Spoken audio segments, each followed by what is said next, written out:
Sophie Cunningham made sure everybody was aware of her celebration. This did come after the game, after the win. The Fever winning down the stretch, coming back from 10 in the fourth quarter.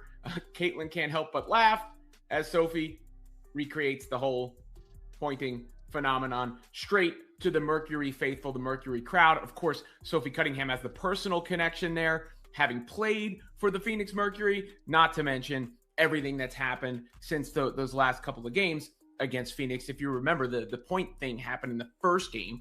None of the other craziness happened in the first game. There was a little skirmish. There was a little feistiness, but that's... Diana Taurasi couldn't believe her eyes.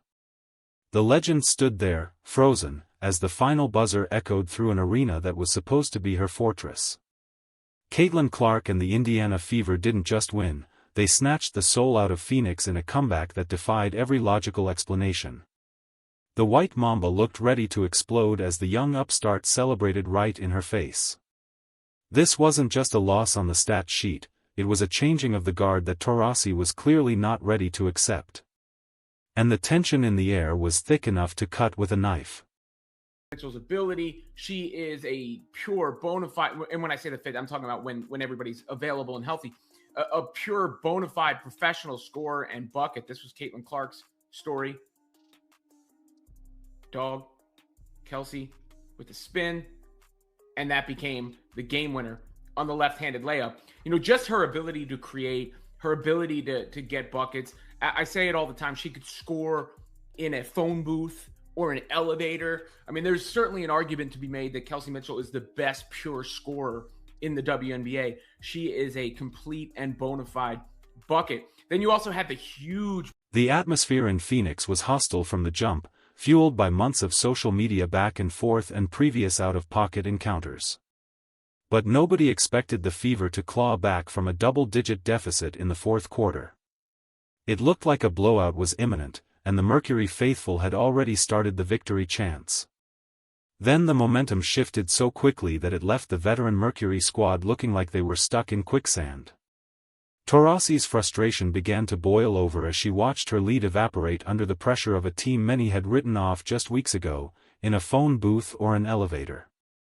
In a phone booth or an elevator. I mean, there's certainly an argument to be made that Kelsey Mitchell is the best pure scorer in the WNBA. She is a complete and bona fide bucket. Then you also had the huge block that happened in the game down the stretch.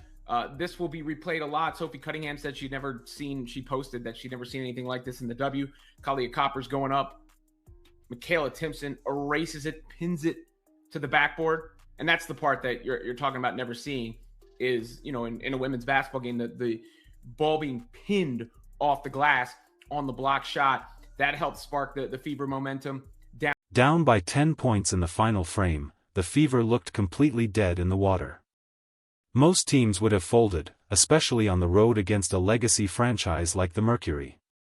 But Caitlin Clark has a way of turning desperation into a weapon. Even when she wasn't the one taking the shot, her gravity on the floor opened up lanes that shouldn't have existed. The escape act was beginning, and the Phoenix bench could feel the floor falling out from under them. Taurasi was barking orders, trying to stem the tide, but the Indiana wave was already crashing over them with relentless force. She posted that she'd never seen anything like this in the W. Aaliyah Copper's going up. Makayla Timpson erases it, pins it to the backboard. And that's the part that you're talking about never seeing is, you know, in a women's basketball game, the ball being pinned off the glass on the block shot. That helped spark the Fever momentum down the stretch. On top of the fact that, you know, I think some things went against them there. Like Aaliyah Copper had a push off that resulted in an and one, but nonetheless, the Fever were able to win. It was Ty Harris, shout out to her. She stepped up in Caitlin Clark's absence. And then Aaliyah Boston continued. Sophie Cunningham was the spark plug that truly set the building on fire, and not in the way the Phoenix fans wanted. Having played for the Mercury before, she had a personal connection that was visible in every stride. She didn't just want the win, she wanted to make a statement to her former team. When she started recreating the infamous pointing celebration directly at the Mercury faithful, the disrespect was palpable. You could see the vein in Taurasi's neck practically throbbing. It was a level of psychological warfare that transformed a regular season game into a bitter, personal grudge match. Now leads the WNBA in three-point percentage. She's been the best three-point shooter in the entire WNBA. That is nuts when you think about it. So the Fever get the win, and I'll get into the bigger picture stuff about it in a second, but Stephanie White was certainly excited in the locker room afterwards. You can just tell tone, voice, and delivery. Let's go!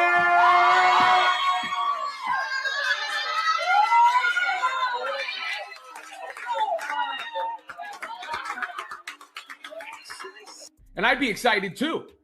Caitlin Clark couldn't help but laugh as she watched the chaos unfold. While the Mercury players were losing their composure, Clark was orchestrating an unbelievable escape. She's been under the microscope since day one, but this win felt different because of the sheer defiance involved. The Fever were navigating clunky rotations and coaching decisions that left experts scratching their heads. Yet, they still found a way to ruin Taurasi's night. The Phoenix crowd went from deafening cheers to a stunned, uncomfortable silence as the realization set in that they were witnessing a historic collapse. If I were her, one, again, I think there is a little extra juice and spice to it being the Mercury. But if the Fever had lost this game, a lot of smoke is going Stephanie White's way. A lot of smoke. And not just from the typical, like, Caitlin versus Stephanie crowd. Like, a lot of smoke is going Stephanie White's way because that would have been back-to-back losses against the Los Angeles Sparks, where the rotations, in Clark's case, made no sense. And then to the Phoenix Mercury, and I don't care if Clark's out one game and Aaliyah Boston's out the other game or any of that stuff. If you drop back-to-back games against an 8-15 team. The tension between the two squads didn't start today. It was a carryover from previous skirmishes and feistiness that have defined this matchup all season. But this time, it went beyond a little shoving under the rim. The Mercury were playing like they had something to prove, while the Fever were playing like they had nothing to lose. That's a dangerous combination for an aging powerhouse. Taurasi's legendary competitive fire is usually her greatest asset, but here it looked like it was consuming her from the inside out as she struggled to contain the Fever's backcourt energy. Asking about the coach's job security to they win, and people are going to say they're better off without Caitlin Clark. Like, that's the way. That's the insanity in the jumps, in the extremes. And Ty Harris has been really steady. She played really well. She deserves a lot of credit for how well she played. In the scheme of a season, you need to get wins to gain some separation, put yourself in a good spot.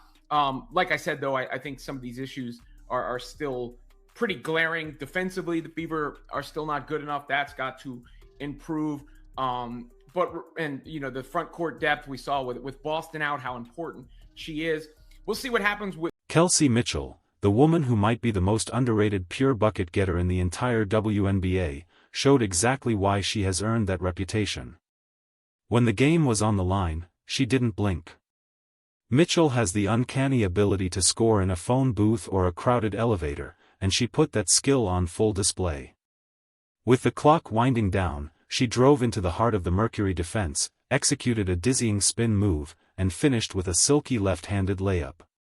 It was the dagger that effectively ended the game, and Taurasi's reaction on the sideline was one of pure, unadulterated disbelief at the defensive breakdown.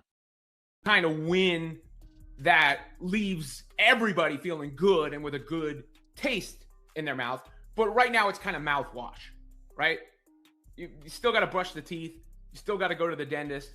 You still got to, not eat the garlic that got your breath smelling that way in the first place. And we'll see how this team looks with Caitlin Clark hopefully back and hopefully playing more minutes against the Aces with Asia Wilson on the floor as well. That should be one that gives us some solid takeaways to work with. But the most demoralizing moment for the Mercury wasn't even an offensive play.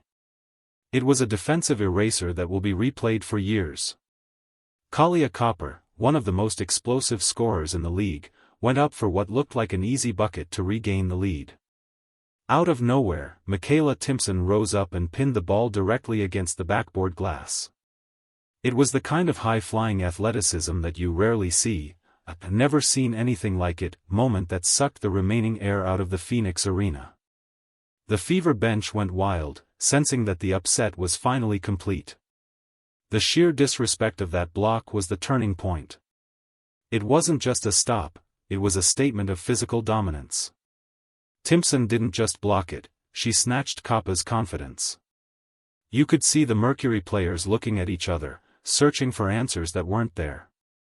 Taurasi was visibly fuming, likely wondering how a young roster was outworking her veteran squad in the most critical moments of the game. That block sparked a momentum surge that the Fever rode all the way to the finish line, leaving the Mercury bench in a state of absolute shambles and frustration. Behind the scenes, the pressure on Fever coach Stephanie White was mounting. If Indiana had dropped this game, the smoke coming her way would have been unbearable. Fans and analysts were already questioning her rotations, especially regarding how she manages the star talent on the floor. A loss here, following a disappointing showing against the Sparks, could have put her job security in serious jeopardy.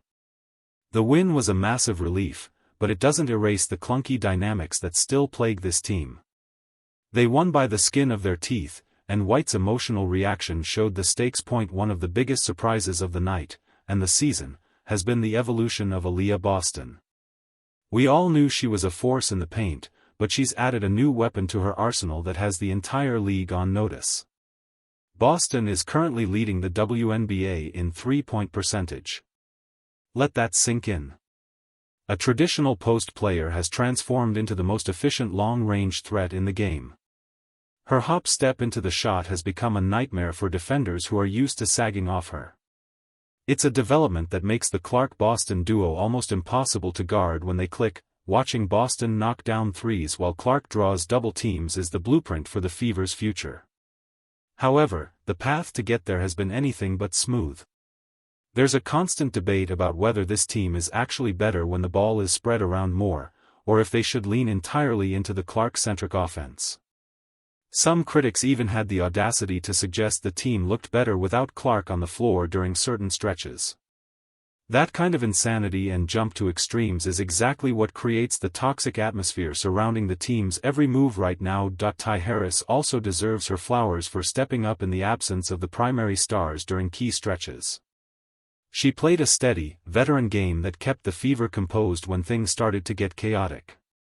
In a league where depth is everything, her performance was a reminder that Indiana has more weapons than just their big three. But let's be real, the story is always going to be about how the established legends like Taurasi react to the new wave.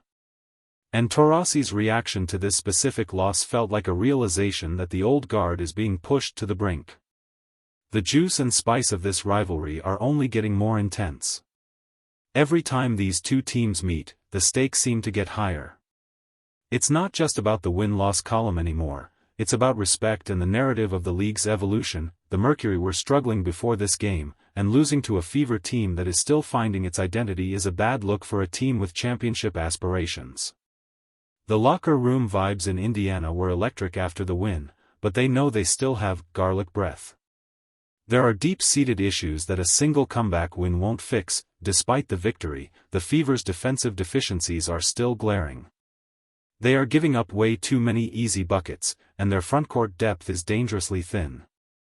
If Boston or Clark goes down for any significant amount of time, the house of cards could easily collapse. The front office is reportedly looking at the trade deadline, but they lack the trade assets to make a major move without gutting the core of the team. They are stuck in a position where they have to grow from within, which makes every developmental step from players like Timpson and Harris absolutely vital for survival. The mouthwash analogy used by analysts is perfect for where the Fever are right now. They got the win, and it leaves a good taste in their mouth for a moment, but the underlying decay is still there. They haven't brushed their teeth or gone to the dentist yet. To truly compete with the upper echelon teams like the Las Vegas Aces, they need a level of consistency that they haven't shown. Beating a frustrated Mercury team is one thing. Taking down Aaliyah Wilson and a fully healthy Aces squad is a completely different beast that will require more than just unbelievable escapes. Taurasi's loss of composure wasn't just about one game. It was about the culmination of a season where the spotlight has shifted away from the legends and onto the rookies. The Mercury have been the center of the WNBA universe for a long time, and seeing that gravity pull toward Indiana has to be frustrating. Every celebration by Sophie Cunningham or deep three from Clark is a reminder that the landscape is changing.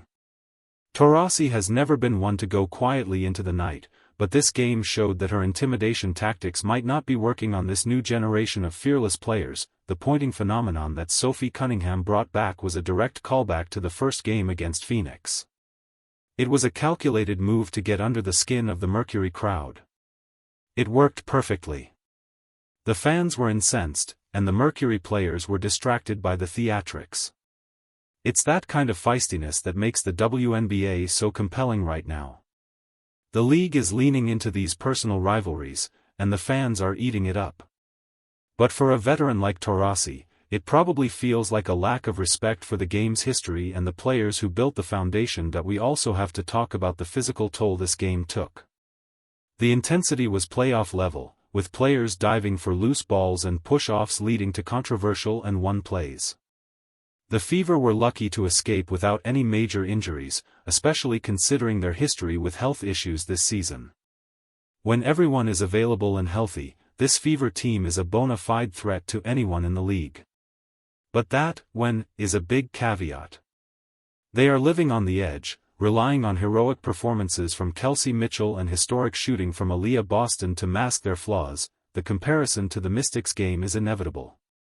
People are looking for patterns in how Stephanie White manages the Clark-White dynamic.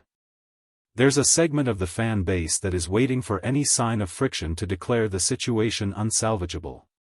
While the coach was clearly excited in the locker room, the tone, voice, and delivery suggested a woman who knows she narrowly avoided a disaster. The win buys her time, but the scrutiny isn't going away. Every minute Clark spends on the bench is a minute that the fans and media will analyze under a massive microscope. Looking ahead, the matchup against the Aces is the real litmus test. Can the Fever replicate this unbelievable escape against a team that doesn't crumble under pressure? The wins they've managed so far have often come against short-handed teams or in situations where they had a massive rest advantage. To be considered upper echelon, they have to prove they can win when the playing field is level. This win over the Mercury was a great confidence builder, but it was also a reminder of how much work is left to do before they can truly call themselves championship contenders. As for Diana Taurasi, this loss will likely fuel her for the rest of the season. She doesn't forget, and she certainly doesn't forgive. The next time these two teams meet, expect the out-of-pocket behavior to reach a whole new level. She's a competitor who smells blood in the water, and she knows the Fever are still vulnerable. The unbelievable escape might have worked this time, but the Mercury will be looking to slam the door shut in the future. The rivalry is officially the most must-watch drama in professional basketball right now, and it's only getting started for these two teams. Ultimately, this game wasn't just about a comeback or a block. It was about the psychology of a league in transition. Caitlin Clark is the face of that change, and Diana Taurasi is the guardian of the old way. When those two worlds collide, sparks are going to fly, and sometimes the veteran is the one who ends up scorched. The Fever survived a scare, but the Mercury are left with a bitter taste that no amount of mouthwash can remove. The guard hasn't just been challenged, it's been rattled to its core, and the fallout from this night will be felt for the rest of the season.